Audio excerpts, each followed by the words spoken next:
नमस्कार, बाकी कसे आहात? मजेत ना? आणि आपला नेहमीचा आपुलकीचा प्रश्न मंडळी असताय ना? असायलाच पाहिजे, कारण परत एकदा घेऊन आलोय तुमच्या हक्काचा, तुमचा लाडका कार्यक्रम थुकरटवाडीतून 400व्या भागानिमित्त, ज्याचं नाव आहे चला हवा येऊ द्या. तर मंडळी, कॉमेडीचा हा महोत्सव सुरू आहे आणि आज 5वा भाग आहे. आणि या चला हवा येऊ द्याच्या इतिहासातली ही सगळ्यात मोठी ट्रीट झी मराठीनं तुम्हाला दिलेली आहे. परत एकदा सगळ्यांचं या 5व्या भागात मनापासून स्वागत.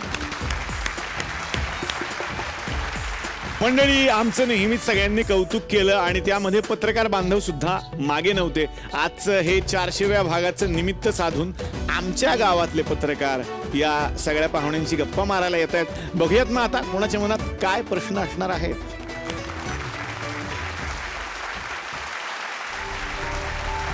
नमस्कार मंडळी, तुम्हाला माहितीच आहे की थुकरटवाडीमध्ये दरवेळेला काहीतरी स्पेशल असलं की एक पत्रकार परिषद ही होत असते. आणि आज 400वा भाग आहे, तर त्या निमित्ताने सुद्धा इथे एक पत्रकार परिषद रंगणार आहे. वेगवेगळ्या गावातनं इथे वेगवेगळे पत्रकार येत असतात. बघूया आज कोण येणार आहेत. या पत्रकार या नमस्कार नमस्कार नमस्कार या. काका आलेले आहेत आज पत्रकार. या लई वेळ लागतो तुम्हाला. नमस्कार काका, बसा. त्यांच्यावरनं वाटतं यांचं तर पेपर काही नीट चालत नाही.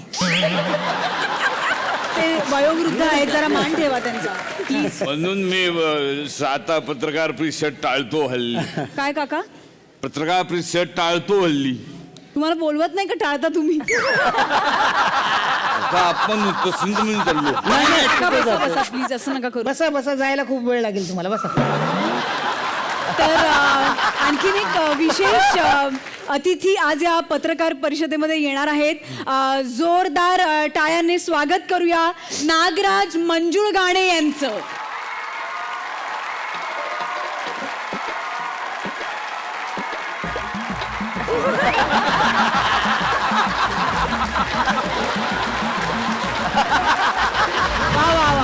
सर तर स्वागत. राहू दे सर, ते एक डान्स घ्या ना तुमचा.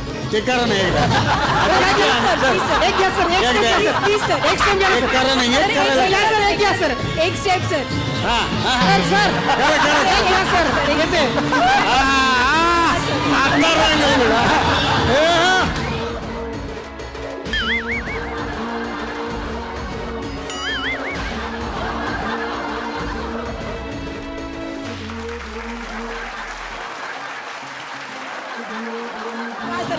राहू दे काका. मारू दे एक राऊंड.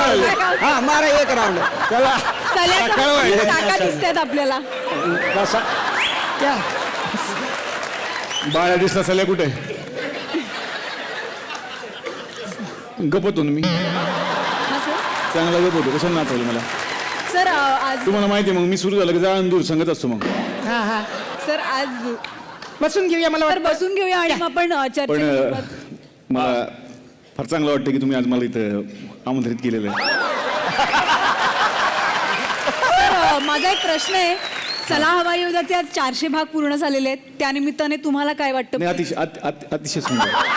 मला इतकं भारी वाटतं आज इथं की वरती गॅलरीत पण पोरं बसलेत सगळे असे. आणि गॅलरीमध्ये खरं तर बसणार मी, पण आज तुमच्यामुळं आणि सैराटमुळं आज मी इथं आलेलो आहे. आणि कसं असतं की एखादी गोष्ट जेव्हा आपण बनवत असतो तेव्हा त्याच्यामध्ये एक सामाजिक भान असणं फार गरजेचं आहे. बरं त्यावेळेला मी खांडी बनवायला घेतला होता. सर त्यावेळेला त्यावर बोलूया ना आपण. सर चला हवा येऊ द्या 400 भाग. चला होते 400 भाग. मला अत्यंत आनंद झाला. आणि मला असं वाटतं की सैराट 100 कोटीपर्यंत गेलेला आहे. अयोध्या खूप चांगला मला खूप हसू येतं. मला खरंच खूप हसू येतं त्या कार्यक्रम बघताना. आणि आम्ही घरी सुद्धा खूप एन्जॉय करतो. आम्ही नेहमी सैराटचा एपिसोड काढतो जेव्हा आम्ही तिकडे आणतो अयोध्येमध्ये. आणि तेव्हा धमाल केली आम्ही. आणि तेव्हा जेव्हा मी सांगितलं होतं की जेव्हा आम्ही असे विषय घेत असतो सामाजिक आणि सामाजिक क्षेत्रामध्ये काम करत असताना त्याचं एक सामाजिक भान आपल्याला असणं गरजेचं आहे. नुसतं विनोद पुढे आहे अजून तुम्हाला बोलायला आहे. मी काय म्हणतो काका तुम्ही बसा काका. तर आता आपण पत्रकार परिषदेला सुरुवात करणार आहोत. सगळ्यात आधी तुम्ही फार उत्सुक दिसताय. मी अरे देवा मला ना तुमच्यावर आक्षेप आहे का कोण वाटतं साहेब आपले हा? तुमच्यावर आक्षेप आहे. नाही नाही तुम्ही काय बोलू नका त्यांना. तुम्ही चढवून ठेवलं डोक्यावर त्यांना कळलं का? हा फोटो काढा पोस्ट देऊन फोटो काढा का फोटो काढता मला कळत नाही एवढं तुम्ही. हा तुम्ही नाही चिडू नका म्हणजे काय फोटो का काढता प्रत्येक ठिकाणी गेल्यावर. ते गेस्ट आहेत, तुम्ही सावकाश बोला त्यांच्याशी जरा. तुम्ही